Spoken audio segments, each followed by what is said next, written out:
I shouldn't have looked at him that way, but I couldn't help it. It started in the quiet corners of the library, where I always tried to disappear. The kind of place where the smell of old books mixed with the faint scent of polished wood and the soft hum of the fluorescent lights overhead seemed to wrap around you like a cocoon. It was supposed to be my safe place. My little corner of the world where I could breathe without being noticed. Where no one could judge me or ask me questions I wasn't ready to answer. And then he was there. Leaning casually against the shelf, hair damp from the rain outside, a few stray droplets glistening along the dark strands, he looked like he belonged in a photograph. One of those glossy, magazine-perfect shots you see in movies, where everything about the person is perfectly out of reach, untouchable, and completely mesmerizing. His eyes caught mine immediately, and it was as if they were pulling me through the floor, straight into some place I didn't have a map for. Eyes that seemed to see right through me. Right through all the walls I had built, right through the careful little scripts I had rehearsed in my head for years. My chest tightened, a sharp, electric twist, before I even realized I was staring. "You always show up when I least expect it," he said, a half-smile teasing the edge of his lips, and somehow that small, teasing smile felt like an accusation. Like he knew exactly what I was thinking before I even thought it. The way he said it, it wasn't loud, it wasn't dramatic, but it sliced right through me like a quiet lightning bolt. People never talk about how dangerous a whisper can be, how soft words slip under defenses you didn't even know you had. How they can cut deeper than anything sharp, simply because of who they come from. His voice had always done that to me. Always. That soft mixture of mischief and knowing, wrapped in something warm enough to make my stomach twist in a way that was both painful and impossibly beautiful. Every time he spoke to me like that, it felt like he was stepping inside the room of my chest, pushing the door open without knocking, looking around like he had every right to be there, rearranging the shelves and drawers and memories however he pleased. And the worst part? I let him. Every single time. I swallowed hard, trying to gather my scattered thoughts before they betrayed me again. But around him? Words slipped through my fingers like water. I could never hold them steady. I was just getting some books, I finally managed, but the excuse came out thin, fragile, trembling at the edges. Heat rushed up my neck, curling into my cheeks, flooding my ears until they burned with embarrassment. I could feel the blush spreading across my skin, traitorous and slow, announcing everything I was trying so desperately to hide. It felt like my body had turned into a giant neon sign flashing. Liar, liar, liar. Here she goes again. Caught. Exposed. My fingers tightened around the corner of my notebook, gripping it like it was the only thing keeping me tethered to the ground. The edges dug into my palm, and my knuckles blanched, pulling white under the pressure. I didn't even realize how hard I was holding it until my fingers began to throb, an insistent reminder that I was on the verge of falling apart. But letting go wasn't an option. Not when he was standing so close. Not when the world seemed to tilt slightly whenever he was near. Not when a single step forward from either of us felt dangerous, reckless, forbidden. I needed something, anything, to anchor me. To keep me from drifting. To keep me from leaning in, from breathing him in, from melting straight into him like I had imagined too many times during quiet nights I would never admit to. Because the truth was terrifying. If I didn't hold on to the notebook, I would have reached for him instead.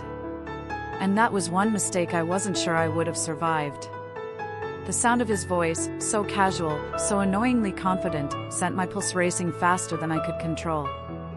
It drummed in my ears, a heavy, steady thrum that drowned out everything else around me. The quiet hum of the library disappeared, swallowed whole. I couldn't hear the soft shuffle of pages turning from the table nearby. I couldn't hear the faint, dry cough from the old librarian who always monitored us like we were plotting crimes instead of reading. I couldn't even hear the gentle tap of rain threading its way down the tall arched windows. It was like the world dimmed itself on purpose, lowering its volume so only he remained. Just him. Just his voice. Just the way it wrapped around me, warm and sharp at the same time, like a storm cloud rolling in slow, deliberate waves, preparing to break. He pushed off the shelf with a lazy ease, the movement unhurried yet somehow deliberate, as if he had all the time in the world to close the distance between us. With each step he took, the faint scent of rain and cologne drifted toward me, subtle but unmistakable. That scent hit me harder than it should have, clean cologne threading through the lingering cold of the weather outside, mixed with the dampness of his clothes. It was the kind of smell that didn't belong to the quiet, dusty stillness of the library. It belonged to movement. To freedom. To someone who wasn't afraid to take up space. Someone who lived in the world I only watched from a distance. Someone who wasn't ashamed of desire or complication or being seen. My throat tightened, my breath caught halfway up my chest, and my stomach dropped as if the ground tilted underneath me. The panic that twisted inside me wasn't panic at all, not the kind that made you want to run away, at least. It was something else. Something heavier, hotter, more dangerous. It was anticipation. The kind that buzzes just before lightning strikes, when the air gets thick and electric, when everything holds perfectly still, suspended, glowing faintly with possibility and danger, as though the world itself is waiting to see what happens next. I wanted to tell him to stop. To go back. To give me space. To quit looking at me like he could read every line of my thoughts, every secret I buried under silence. I wanted to breathe at a normal pace again. To pretend I wasn't affected. To disappear into the safety of a book, fictional worlds didn't stare back with knowing eyes and unspoken questions. But every instinct inside me betrayed the lies. Every part of me told me to stay. To look. To listen. To feel. To memorize the curve of his jaw, sharp and softened at the same time, like he was carved from something strong but shaped by something gentle. To study the slight tilt of his head, the one he always used when he wanted to understand me but didn't want to scare me away. To hold on to the way his eyes softened, not with pity, not with simple curiosity, but with a quiet recognition that felt far too intimate for a library aisle. It was the look of someone who saw things I didn't mean to show. Someone who noticed the cracks I pretended weren't there. Someone who recognized what I was hiding even before I fully understood it myself. And I hated, absolutely hated, how much I never wanted him to stop. And that was the worst part, because I knew he could. He always could. He had this unnerving talent for slipping past the walls I built around myself, the careful defenses I rehearsed in my head on nights when sleep refused to come. I didn't know what made him so impossible to hide from. Maybe it was the quiet way he noticed things most people overlooked, the small tremor in my voice, the way I twisted my fingers when I was nervous, the way I stared too long at the ground whenever he got close enough to make my heart panic. Maybe it was the way he never looked away first. Not once. His eyes would hold mine with a soft sort of insistence, steady, warm, patient, and it always felt like I was standing in a spotlight I never asked to step into. Or maybe it was the way he said my name. God, the way he said it. Soft but deliberate, like he was tasting it, testing it, holding it between his teeth for a second too long before letting it slip out like a secret. Every time it left his mouth, something fluttered violently in my chest, like a bird that didn't know if it wanted to escape or stay. "You've been avoiding me," he said, voice dipping lower, softer. Almost curious. Almost gentle. And somehow that softness was worse, because it didn't accuse. It understood. It invited honesty I wasn't ready to give. And it made my chest tighten so painfully I almost winced. Avoiding him. The word ricocheted through my head, sharp and echoing, bouncing off every thought I had worked so hard to bury. If only he knew. If only he understood how hard I had tried, and how miserably I had failed, to do exactly that. If only he knew how many times I took the longer hallway just so I wouldn't risk brushing shoulders with him. If only he knew how often I sat in the farthest corner of the cafeteria, pretending to be engrossed in my food just so I wouldn't accidentally look up and lock eyes with him. If only he knew how many mornings I stood in front of my bedroom mirror, practicing indifference the way some people rehearse speeches. If only he knew how many lies I whispered to myself at night, convincing myself that distance would cure me. That space would save me. That wanting him was something I could outgrow, like a childhood habit. But wanting him wasn't a habit. It wasn't something I could shrug off or outgrow or outthink. It was a reflex.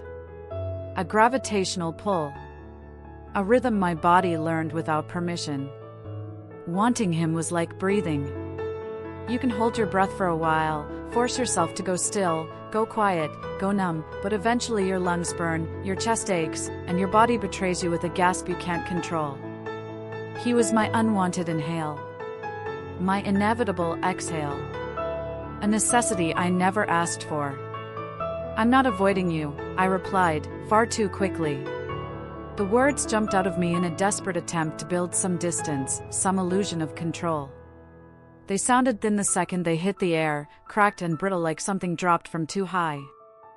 I just have been busy. Busy. The flimsiest, weakest, most transparent excuse I could have come up with.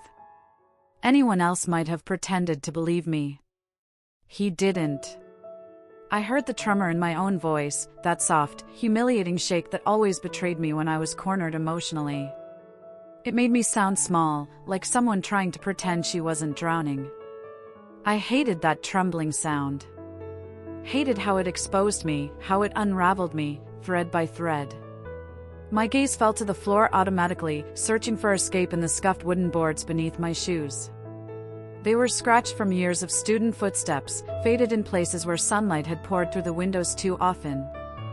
I stared at them like they held answers, wishing, just for a second, that the floor might swallow me whole, that I could vanish into the cracks and avoid the weight of his gaze. But he didn't move. He didn't say anything. He didn't step back or laugh or question me. He just stood there. Close enough that the warmth radiating from his body filled the small space between us, wrapping around me like an invisible blanket I couldn't push away. Close enough that I could hear the faint, almost imperceptible sound of his breathing, steady, calm, maddening in its control. His silence wasn't empty. It wasn't passive. It wasn't the kind of silence that drifted away. It pressed into me, thick and heavy, like a hand against my back, urging me closer to a truth I wasn't ready to say out loud. It was a silence that asked questions without forming them, that wanted answers I didn't know how to give. I could feel it. Feel him. Feel the tension stretching between us, thin but unbreakable, like a thread pulled tight enough to hum. He looked at me with that unreadable expression of his, the one that made me feel both safe and exposed, the one that made me want to run and stay in the same breath. The library seemed to shrink around us, the aisles narrowing, the ceiling lowering, the whole world folding into the space between his heartbeat and mine. I could tell he was waiting. Waiting for the truth. Waiting for the confession hanging trembling on my tongue. Waiting for me to stop running. But wanting him was dangerous. Loving him was unthinkable. And telling him the truth? That might have been the most reckless thing I could ever do. So I stayed locked in silence, caught between fear and longing, between retreat and surrender, while his quiet presence threatened to unravel me completely. My eyes drifted upward despite myself. Just a quick glance. A look I told myself would last a second, no more. But then it lingered. His damp eyelashes. The faint drop of water clinging to the end of a strand of hair. The way his throat moved when he swallowed. The small crease at the corner of his mouth, like he was fighting a smile, or maybe a question. He knew. Of course he knew. And the worst part? He was waiting. Waiting for the truth to slip out of me. Waiting for the walls I'd stacked so carefully to crack. Waiting for me to admit something I could barely admit to myself in the dark. I shifted my weight from one foot to the other, pretending I wasn't unraveling in front of him, pretending my heartbeat wasn't thundering so loudly it felt like the bookshelves themselves should have heard it. I really have just been busy, I repeated, my voice thinner this time, almost threadbare. The word felt flimsy the moment it left my lips, like tissue paper dissolving in water. Like a lie trying to pretend it wasn't one. His eyes softened, not in the way people soften when they pity you, but in the way someone softens when they finally confirm what they suspected all along. There was warmth in his gaze, something faint but pulsing, like a steady ember. Something dangerous. Something that made my ribs feel too small for the heart pounding inside them. He took one slow, deliberate step closer. Just one. But it was enough. Enough to pull the air from my lungs. Enough to make every nerve in my body light up like exposed wire. Enough for me to realize that distance had never protected me from him in the first place, it had only made wanting him worse. The space between us shrank to a breath. My breath. And when he finally spoke, his voice dropped low, not a whisper, not even close, but quiet enough that it slid over my skin like warm fingertips, settling beneath the surface. "Busy," he murmured, tasting the word. Right. Somehow, that single word, the softness of it, the disbelief tucked inside it, made the whole room tilt. My knees felt suddenly unsteady, like the floor had turned into something fluid, shifting beneath me, threatening to give way. He lifted one eyebrow, the corner of his mouth curving upward in the smallest, infuriatingly knowing smile. "Busy, huh?" he said, his tone teasing but not cruel. "With what exactly?" His voice wrapped around the question like he already knew the answer and just wanted to hear me try to lie again. But beneath the lightness, beneath the edge of amusement, there was something else. Concern. Worry. A pull he didn't bother hiding anymore. The combination twisted something deep inside me, tightening everything until my stomach flipped and my chest ached. I opened my mouth to speak. Nothing came out. I closed it. Tried again. Still nothing but air. Thick, useless air. It was incredible, really, how he had this strange ability to turn me into a silent disaster with just a look. How the simplest question from him felt like it peeled back layers I never meant for him to see. How being near him made lying impossible and telling the truth dangerous. I swallowed hard, my throat suddenly too tight. What could I say? That I wasn't avoiding him, I was avoiding the way my heart sprinted whenever he was within 10 feet of me? That I wasn't ignoring him, I was trying to keep myself from leaning toward him like he had gravity woven into his bones? That I wasn't busy, I was suffocating under the weight of wanting him and pretending I didn't? Every explanation felt too raw. Too revealing. Too much like handing him the inside of my chest and asking him not to drop it. So instead, I forced a small, polite smile, one of those smiles that didn't fool anyone, not even myself. A smile built from desperation rather than confidence. It stretched across my face like a thin bandage over a deep wound. "I've just had a lot on my mind," I managed to say at last, the words falling out unevenly. "A lot," he repeated slowly, like he was tasting that too. Interesting. He didn't step back. Not even an inch. If anything, he leaned in a little, just enough for me to feel the warmth radiating off him. Just enough for me to catch the faint rise and fall of his breathing. Just enough to make the air between us thicken, heavy with something I wasn't ready to name. He watched me. God, he watched me. His gaze wasn't sharp, it was steady, patient, searching. It made me feel exposed, like he could see the pulse fluttering in my throat, the way my fingers tightened slightly around my notebook, the way my eyes kept darting up to meet his and then immediately dropping again before I drowned in whatever I saw there. He noticed everything. Of course he did. His silence pressed against me, warm and expectant, like it was waiting for a confession I wasn't brave enough to give. I shifted again, feeling the heat of his body, the closeness, the pull. I felt like one wrong move would send me crashing into him, like gravity had rearranged itself just to make this moment harder. His voice finally broke through the tension, quiet but sure. "You know," he said softly, "if you didn't want to talk to me," his head tilted slightly, studying me. "You could have just said so." My heart lurched. That wasn't teasing. That wasn't light. That was something real, something edged with vulnerability he rarely showed. "No," I blurted out, too quickly, too desperately. "It's not that. I swear it's not that." His eyes locked onto mine, searching again, deeper this time. Then what is it? God. There it was. The question that sliced me open. What was it? Everything. It was everything. It was the way he made me feel seen.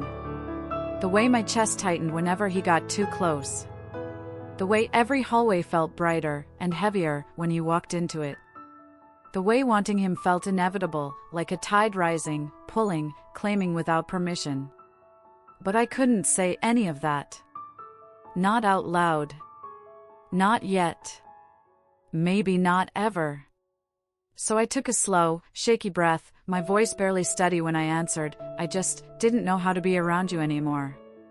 His expression shifted, subtle, softening at the edges again, but with something warmer behind it this time. Something like understanding. Why? He asked gently. And for a moment, I thought I might actually tell him. All of it. Every ache. Every fear. Every stupid, impossible, overwhelming piece of the truth. But the words stuck, trembling at the edge of my tongue, refusing to leap. I opened my mouth. Then closed it again. Because the truth was too big, too fragile, too loud for the quiet library. His lips parted, like he was about to say something else, something that might have shattered the space between us entirely. And then he whispered my name. Soft. Low. Like a secret he was finally ready to admit. And my heart, traitor that it was, answered before I even could. He leaned against the edge of the shelf again, one shoulder settling against the wood like he belonged there, like he belonged in the small, breathless space between us. And my eyes. God, my eyes betrayed me. They kept tracing the way his hand moved as he shifted his weight, the subtle flex of his fingers, the way a single droplet of rain slid off the cuff of his sleeve and ran down the back of his knuckles. So simple. So ordinary. Yet it felt like watching a match fall in slow motion toward something that definitely shouldn't catch fire. My pulse thudded in my ears, a steady, pounding rhythm I couldn't quiet, and only when my chest tightened did I realize I was holding my breath. I forced myself to exhale slowly, trying, and failing, to steady the chaos inside me. You're quiet today, he murmured, stepping closer by the smallest fraction, as though he was testing the air, testing me. And just like that, the warmth of him brushed the edge of my arm, subtle but unmistakable. A spark. A brush of heat. Too much and too little all at once. And I smelled him. Rain, sharp and cold. Coffee, warm and comforting. Vanilla, soft, barely there, but unmistakably him. The combination made my stomach churn and twist in that sweet, sickening way I hated admitting felt good. Dangerous good. The kind of good that meant trouble. I've just got a lot on my mind, I whispered, though my voice trembled more than I wanted it to. School, life, stuff. It sounded pathetic. Fragile. Like a sentence made of paper. Like anyone could tear right through it without even trying. He tilted his head slightly, studying me. His eyes narrowed, not sharply, but in that thoughtful way he always looked at people when he was trying to peel back the surface to see what was underneath. A flicker crossed his gaze, interest, maybe, or concern, or maybe something softer, something that made warmth creep up the back of my neck. Stuff, he repeated gently, almost teasing, though his tone had shifted. There was weight now. Curiosity. Something patient but persistent, like he wasn't going to let me tuck myself behind vague words and half-truths. I swallowed hard and nodded, though the movement felt stiff. Yeah, stuff, I said again, forcing the word out with a tight breath. Like saying it might anchor me, pull me back into something normal, something safe. But safe didn't exist with him. Not here. Not in this tiny space with shelves towering on either side and the scent of him filling every inch of my lungs. He didn't respond right away. He just watched me. The silence stretched out, long and suffocating and electric, making every second feel like a spotlight pinned on all the things inside me I was trying so desperately to hide.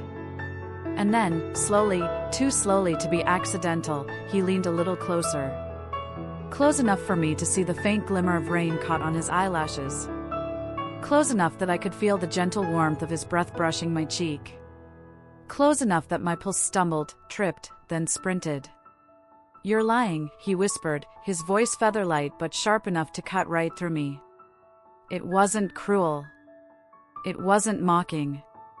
It was knowing. Certain. Like the words came from a place that understood me better than I wanted him to. My breath caught. Literally caught, stopped in the middle of my throat, stuck there like it didn't know how to move anymore. I'm not, I managed to whisper back, but even to my own ears, the denial sounded weak. Thin. A flimsy curtain trying to hide a blazing fire. The words trembled, betraying me without hesitation. He let a soft sound, half smirk, half exhale, slip from his lips. "You are," he said gently, and the gentleness was the part that undid me. If he had accused me sharply, I could have defended myself. If he had teased me harshly, I could have hidden behind a laugh. But he didn't. He softened. And softness from him was my undoing. His gaze dropped, just for a second, to the way my hands tightened around my notebook, white-knuckled, tense, desperate. And when his eyes lifted back to mine, they held something too careful, too intentional. "Tell me what's really on your mind," he murmured, his voice low enough that the words felt like they pressed directly against the underside of my skin. I felt heat crawl up my throat, flooding my face, my ears, everything. My heart felt too big, too loud, too heavy. Tell him? Tell him that he was on my mind? Tell him he had been on my mind every morning, every night, in every hallway and every quiet moment? Tell him that trying to avoid him felt like trying to stop a river with my bare hands? I couldn't. I couldn't say it. The truth was too explosive. Too dangerous. Too exposed. He took a tiny step closer, and my breath hitched again. "You don't have to hide from me," he said softly, so softly it felt like gravity had shifted toward him. But the truth was, I did. Because if I didn't hide, from him, from myself, it would all spill out. And once it did, nothing would ever go back to the way it was. His eyes stayed locked on mine as if he could hear the thoughts running wild inside me. As if he could feel the way my heart tripped over itself every time his shoulder brushed mine. As if he already knew, and he was just waiting for me to say it out loud. And somehow, that was worse. Because the longer he waited, the more I felt myself unraveling in ways I couldn't pretend not to feel. My lips parted, just barely, caught between confession and fear. It's not something I can explain, I whispered, my voice breaking on the edges. His eyes softened even more, the smirk fading into something real. Something vulnerable.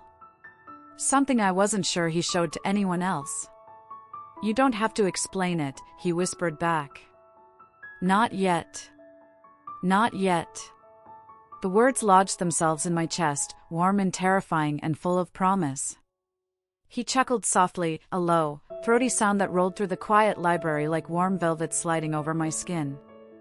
It wasn't loud, just enough to vibrate in the air between us, enough to grip the center of my chest and twist, slow and deliberate. My breath hitched. My pulse skittered. That sound, God, that sound, felt dangerous in a way I wasn't prepared for. Dangerous in a way that made me want more. "You're terrible at lying," he murmured, and even though the words were teasing, I felt the heat crawl up my neck and explode across my cheeks like a brush fire. I could feel the blush, hot and humiliating, spreading too quickly for me to stop it. I tried, really tried, to look away, to fix my eyes on anything that wasn't him. My gaze darted to the shelf beside us, landing on a random book spine. I traced the faded gold letters with my eyes, pretending to be interested, pretending I wasn't unraveling inside. But it didn't matter. His presence tugged at me like gravity. Like a hand hooking into the center of my ribs and pulling, pulling, pulling. I could feel him without looking at him. Feel the weight of his attention. Feel the warmth radiating off him. Feel the way my own heartbeat seemed to sink to his. Maybe I don't know, I stammered quietly, shifting my weight as if that would ground me. It didn't. My voice felt thin, shaky. I just don't want to talk. The admission slipped out before I could stop it, fragile and vulnerable in a way that made my stomach twist. I instantly wanted to grab the words back, shove them down, hide them. But it was too late. They hung in the air between us like something soft and exposed. He didn't say anything at first. Didn't tease. Didn't push. Instead, he moved. One slow step, careful, measured, deliberate, closing the distance between us by just enough that I could feel the faintest brush of his jacket against my arm. It wasn't a touch. Not exactly. But it felt like one. It crackled along my skin, tingling, electric, spreading heat through me until my knees felt embarrassingly weak. I swallowed hard, nerves tangling into something hot and restless. The urge to reach out and touch him, just the sleeve of his jacket, just the warmth of his hand, just anything, was so strong I had to curl my fingers around the spine of my notebook to stop myself. He leaned in, not too close, not enough to startle me, but enough that his presence filled the space around me completely. Enough that the scent of rain and coffee and him wrapped around me like a slow, intoxicating tide. His voice dropped to a soft, almost fragile whisper. "You don't have to," he murmured. "Talk, I mean." He paused, and the pause was worse than anything. Heavy. Meaningful. Expectant. "Just stay here with me for a minute," he added, his eyes softening in that way that made my entire chest tighten painfully. "Don't hide." The words hit me with more force than I expected. Not a command. Not a plea. Something in between. Something gentle but weighted, like he meant every syllable. Like he was offering me a place that was safe, too safe, dangerously safe. I wanted to argue. I wanted to say no. I wanted to remind him of all the reasons this was wrong, impossible, forbidden. That he wasn't supposed to look at me like that.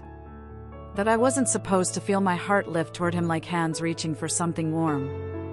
But I didn't. I couldn't. My throat tightened, squeezing around the words until they dissolved. My chest ached with how much I wanted to stay, how much I wanted the moment to stretch longer, softer, deeper. Because the truth, the ugly, beautiful truth, was that being near him felt like stepping into sunlight after months of winter. Terrifying. Blinding. Necessary. My pulse thundered inside me, loud enough that I wondered if he could hear it, feel it, sense it somehow.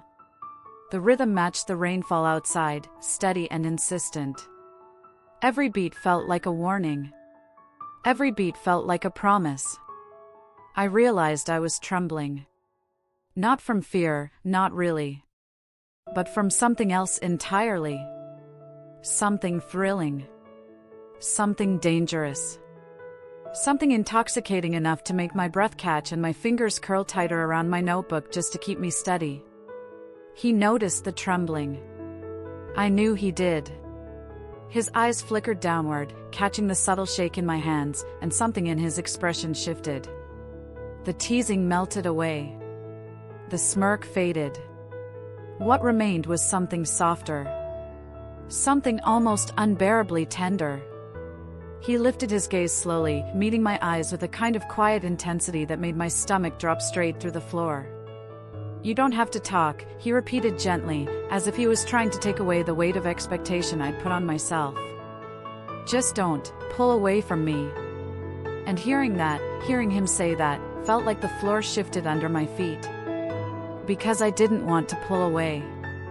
I never wanted to pull away. Not from him. Not from the warmth of his presence. Not from the softness in his voice. Not from the quiet way he kept inching closer, like he couldn't help it any more than I could. I inhaled shakily, my breath catching somewhere between panic and wanting. Wanting so much it scared me. Wanting him in a way that felt reckless. Wild.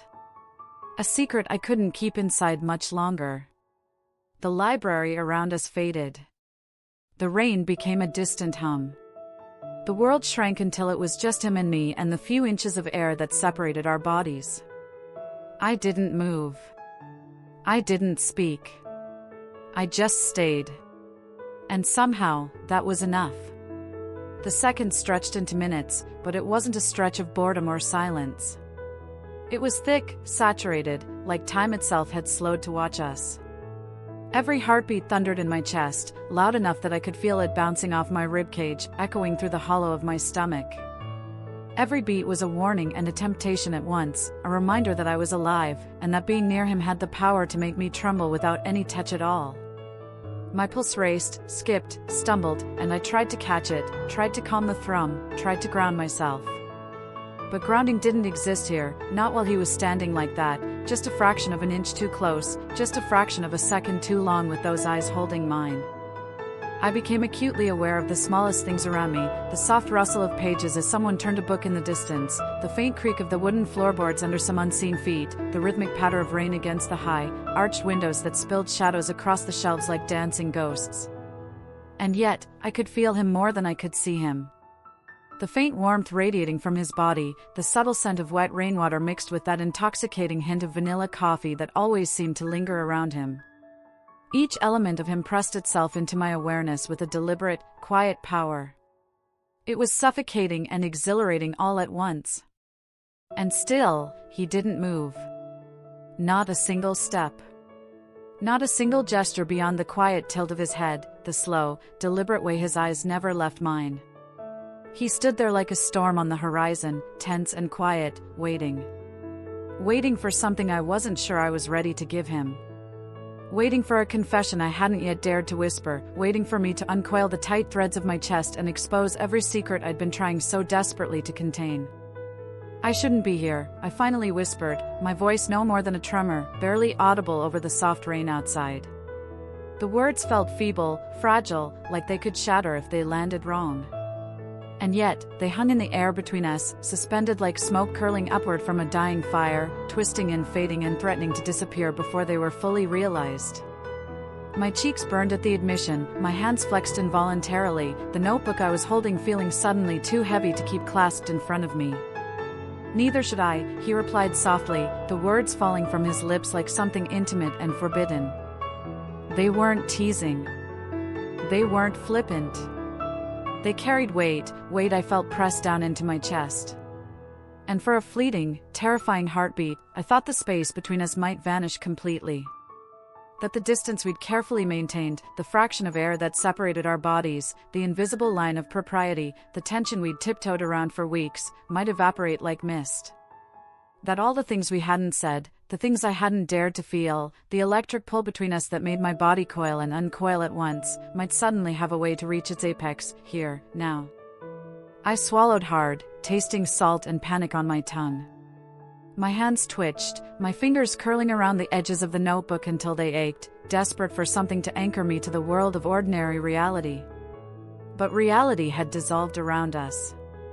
The library itself seemed to breathe with us, to pulse in rhythm with our heartbeats, the rows of dusty shelves and yellowed books becoming a backdrop to the tension crackling in the space that separated our bodies. The low hum of the rain outside became more than ambient noise, it became a drum, keeping time with the violent thrum inside my chest. The moment stretched, thin and trembling, like a single thread pulled taut across a canyon, quivering under its own tension, ready to snap at the slightest provocation. My stomach knotted. My lungs burned with the need for air I didn't feel entitled to take. Every part of me wanted to retreat, to step back, to hide behind the comfort of normalcy and empty space. But every part of me also wanted to move closer, to bridge the impossible, to taste the danger and the fire that simmered just beneath his calm exterior. All around us, the library blurred. The soft hum of fluorescent lights, the faint shuffle of a distant librarian, even the dust motes floating lazily in the beams of sunlight that had begun to filter through the rain-soaked windows, all of it faded, shrinking until it barely existed. I could only focus on the way he looked at me, eyes dark and patient, a mixture of curiosity and understanding and something else, something dangerous that made my stomach flip in ways I wasn't ready to name. The air between us felt charged, thick with invisible sparks that made the hairs on my arms stand up, the skin on my neck prickle, and my palms sweat. I wanted to say something, anything, but words stuck to my throat like wet leaves clinging to the ground. I wanted to laugh to diffuse the tension, to shake off the heat crawling across my body, but even laughter felt impossible. My chest tightened. My heart hammering in my ears was deafening. Because suddenly, it wasn't just him standing there. It wasn't just me, trembling and hyper-aware of every brush of air and every heartbeat. It was the collision of two worlds, the inner world I had kept hidden, the longing I had buried under careful routines and avoidance, and the external world of his presence, his eyes, his voice, his unshakable calm that both tempted and terrified me. It was a storm held in place, a tension that refused to dissipate, a silence that screamed louder than any words ever could. I noticed every detail with an intensity that made my head spin, the way his shoulders relaxed and tensed like he was aware of me noticing, the slight twitch of a smile that threatened to curve his lips into something dangerous, the soft catch of his breath, deliberate and low, that felt almost like an invitation. And I realized that every instinct I had been using to protect myself, to stay small, to stay hidden, to stay safe, was crumbling. Every rational thought, every carefully constructed boundary, every excuse I had been rehearsing melted into the air between us. And in that collapse, I could feel it, the pull. Not just attraction, not just desire, but something deeper, something old and raw, something that had been simmering under the surface and was now impossible to ignore. My body reacted before my mind could catch up. My chest ached, my stomach flipped, my hands shook. I was aware of the faintest brush of his presence, the almost imperceptible warmth radiating from him, the way the space between us seemed to contract like it had its own gravity. It was terrifying. It was intoxicating. It was entirely, painfully, undeniably real. Because suddenly, it was just him. Just me. Just the violent, unruly thrum of two hearts pretending they weren't aching for the same thing. And for the first time, I realized, maybe we weren't pretending anymore. I tried to breathe normally, but every time his shoulder brushed mine, my breath hitched. Every time he laughed, soft, low, the kind of laugh that felt like a secret meant just for me, my heart did this stupid, stumbling thing like it didn't know how to function anymore. And I hated it. I hated how much I wanted him. Hated that I wanted someone I had absolutely no business wanting. He was my best friend's older brother, the golden boy everyone trusted, the one who carried himself like the world rested quietly on his shoulders. The one who should have been off limits in every universe. The one person who could ruin everything with a single wrong move. I told myself it was just a crush. A moment. A phase. But the spark didn't die. It grew. It grew in the way he'd glance at me across crowded rooms like I was the only one there. In the way he'd say my name, soft, almost careful, as though the syllables might bruise if handled too roughly.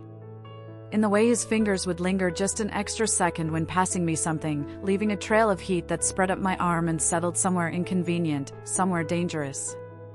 The night everything changed wasn't even supposed to be significant. The storm started early, the kind that turned the sky pitch black before evening and soaked the streets in a heartbeat. I'd been restless all day, pacing my room, pretending to read a book I never truly opened. My mind kept drifting back to him, his smile, his eyes, the way he'd looked at me 2 days ago like he knew every thought I shouldn't be having. By the time I stepped outside, umbrella forgotten, I wasn't even sure where I was going. My legs carried me before my mind caught up, guiding me down the slippery pavement toward the park. The rain was merciless, cold needles soaking through my clothes, but I didn't care. I just needed air. Space. Something bigger than the storm inside me. Then I saw him. Standing under the old oak tree, our oak tree, the one we grew up playing around, the one his sister and I carved our initials into when we were 10, as though the storm couldn't touch him. Except it did. He was drenched, water running down his cheeks like tears, shoulders trembling beneath his soaked jacket. For a moment, I froze. I didn't know what startled me more, the sight of him looking so breakable, or the realization that I wasn't supposed to see him like that. "You shouldn't be here," I whispered when I finally found my voice. Even then, it wavered pathetically. He lifted his head. God. His eyes, those dark, intense eyes that always seemed to see too much, locked onto mine. I could say the same to you, he said, stepping forward. His voice was low, roughened by rain or emotion, I couldn't tell which. But here we are. Here we are. 3 simple words. But somehow they felt like a confession. The distance between us shrank, slowly, dangerously, like the universe itself was nudging us together. My pulse hammered so loudly I wondered if he could hear it over the rain. "What are you doing out here?" I asked, hugging my arms to my chest. He ran a hand through his wet hair, eyes flicking away for a second before coming back to me with a look I'd never seen before, raw, vulnerable, almost desperate. "Trying to stop thinking," he murmured. "About what?" A muscle in his jaw tightened. He didn't answer. He didn't need to. Because I felt it, whatever it was, radiating off him, mirroring the same chaos swirling inside me. The rain poured harder, the wind whipping my hair against my face. I should have left. I should have said something light, something harmless, turned around, and run home before I did something I could never take back. But I stayed. We stood there, soaked to the bone, staring at each other like the world had narrowed to a single terrifying, intoxicating point. The tension between us thickened, heavy, breathless, charged with everything we'd never said. I wanted to touch him. God, I wanted to touch him. Every rational thought screamed at me not to. That he was off limits. That this could break friendships, break trust, break hearts. But another part of me, the reckless, lonely part, was louder. He took one more step, now close enough that I could feel the heat of him even through the cold rain. His breath brushed my cheek, sending a shiver straight through me. "You ever feel like," he began, voice barely above the storm, "no matter how hard you fight something, it keeps pulling you back?" I swallowed. Hard. "Yes," I whispered. "More than you know." His eyes dropped to my mouth for a fleeting, devastating second. My entire body tightened. I felt like a wire stretched to snapping point, one touch away from unraveling everything. "Tell me to walk away," he breathed. I should have. I should have said it. I should have turned my back on temptation, on chaos, on him. But my lips parted, and the words that came out betrayed every wall I'd built. "I can't." Something in him broke, or maybe it finally gave in. He reached out, hesitating for a fraction of a heartbeat before his fingers brushed my cheek. Warm. Gentle. Forbidden. The world tilted. I closed my eyes, leaning into his touch without meaning to, without thinking. His thumb traced a slow, careful line along my jaw, as though memorizing me in case reality tore us apart later. "Neither can I," he whispered. Lightning flashed overhead, reflecting in his eyes, eyes filled with a desire that terrified me because it matched my own. We stood there, suspended in a moment that felt too big, too dangerous, too inevitable. If he kissed me, I knew I wouldn't stop him. If I let myself fall, I knew I wouldn't climb back. This was more than a crush. More than longing. It was a beautiful, reckless, heartbreaking truth. He wasn't supposed to be mine. But in that storm, under that ancient oak, he felt like he already was. Every glance became something dangerous. A silent confession. A question. A plea. He didn't have to speak for me to know what he was thinking. His eyes would find mine across a crowded hallway or over a stack of papers during study group, and suddenly the whole world fell away. And each time our hands brushed, accidentally, unintentionally, so casually it could have been ignored, something shifted inside me. A spark. A pull. A promise neither of us dared say aloud. I hated it. Hated how easily my heart betrayed me. Hated that it jumped every single time I caught him smiling at someone else, even if the smile lasted only a second. Even if it meant nothing. Even if I knew it shouldn't matter. But it did. It mattered too much. The longing grew, heavy and suffocating, pressing against my ribs every time I told myself to stop feeling, to stop hoping, to stop wanting a boy I was never supposed to want. And then it happened. The explosion. The moment everything fell apart. It was my fault. A stupid, careless mistake. I had written a confession, private, messy, unfiltered, tucked inside my notebook between pages I thought no one would open. Words I never planned to say out loud. Words I needed to get out of my chest before they clawed me from the inside. But Sophie found it. My best friend. His sister. The one person who trusted me the most. I still remember the way her voice cracked when she stormed into the hallway, waving the notebook like it was burning her fingers. "You knew?" she cried, eyes wide with betrayal. "You liked him this whole time?" I felt myself unravel. Right there in front of her. In front of the lockers. In front of the version of myself that was crumbling by the second. My mouth went dry, my lungs squeezed tight, and all I could manage was a whisper. I didn't mean for you to find out. It wasn't enough. It could never be enough. The guilt hit first, fast and brutal. Then the shame, sharp and suffocating. Then the longing, oh God, the longing that refused to die even though it should have. Before I could say anything else, I felt another presence behind us. I turned. Liam. His eyes swept from the notebook to Sophie to me, realizing instantly what the pages held. His expression shifted, shock first, then confusion, then something sharp and pained. The look on his face mirrored my panic. Stunned. Hurt. Conflicted.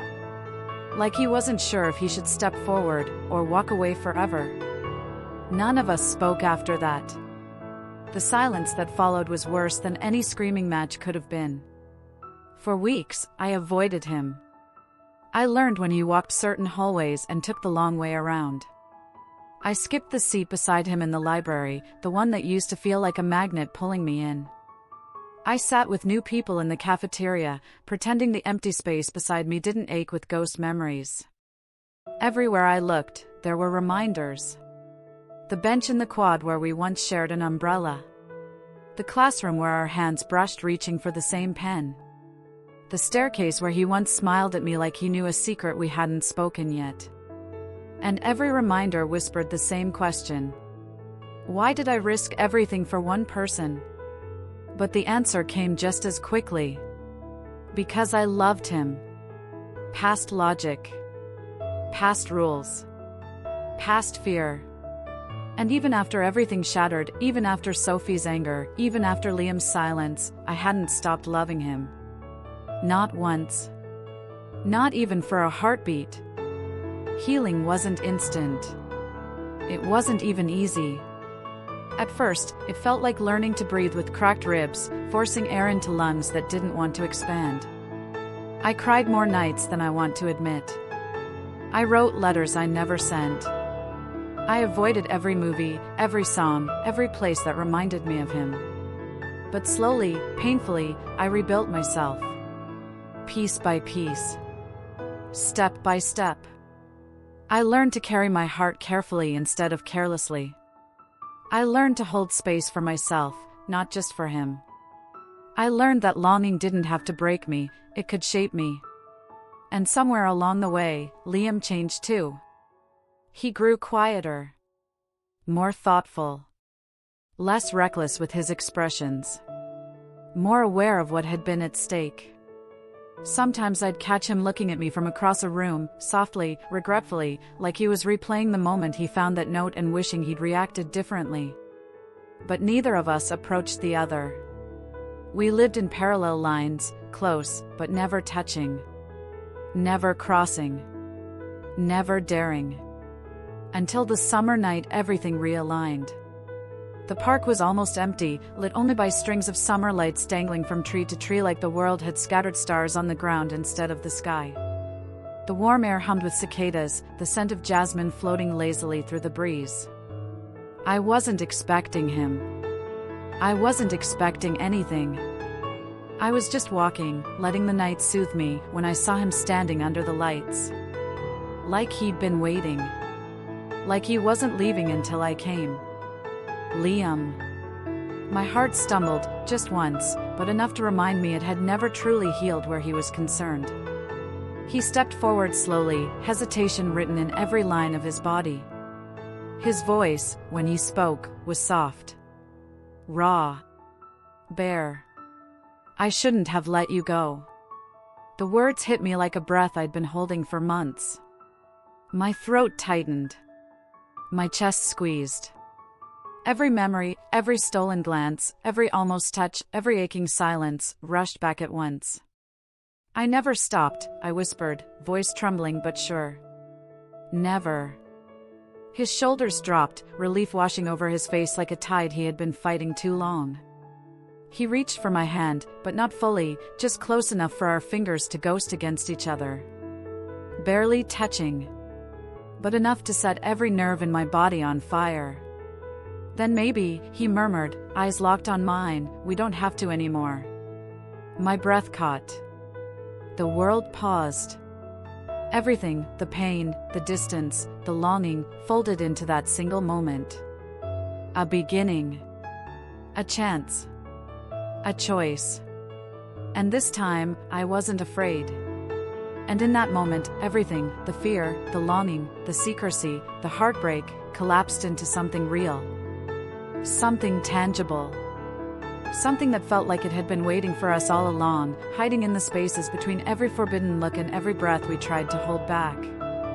The park lights glowed around us like soft halos, warm and quiet, as if the world itself was finally giving us permission.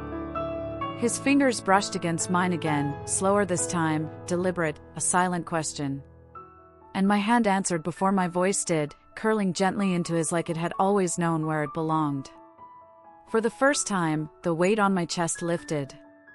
The fear loosened. The guilt softened. The longing stopped clawing and instead settled into something steady, something honest. He exhaled shakily, the sound almost a confession. I kept telling myself to forget you, he murmured, eyes searching mine in the dim glow. But I never could. The truth sat between us, fragile and powerful all at once. Maybe we had ruined things. Maybe we had broken trust. Maybe we had hurt the people we loved. But standing there, his heartbeat close enough for me to feel, his eyes soft in a way I had never seen before, I realized that some love isn't meant to be quiet. It isn't meant to be hidden. It demands to be felt fully, even when it's terrifying, even when it costs you everything safe and familiar. I was scared, I admitted, voice trembling.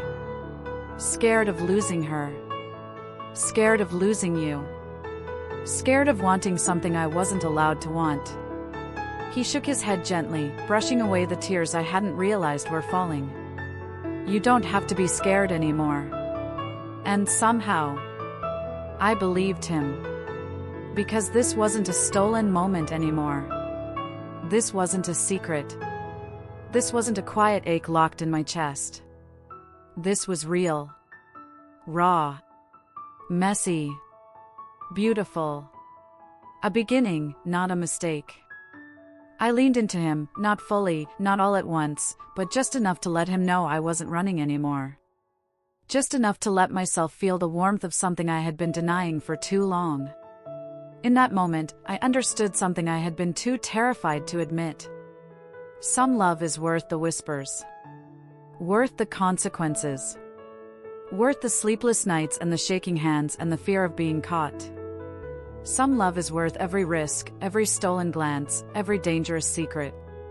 And maybe, just maybe, this one was worth keeping. Before the night faded, before the courage dissolved, before doubt could creep back in, I held on to the moment like it was the turning of a page. Because it was. The page we had avoided writing. The chapter we had been too scared to begin. And if you've made it this far into our story, if you felt even a fraction of the heartbeat, the tension, the longing, then maybe you believe in this kind of love too. Thank you for watching, for listening, for feeling this story with me.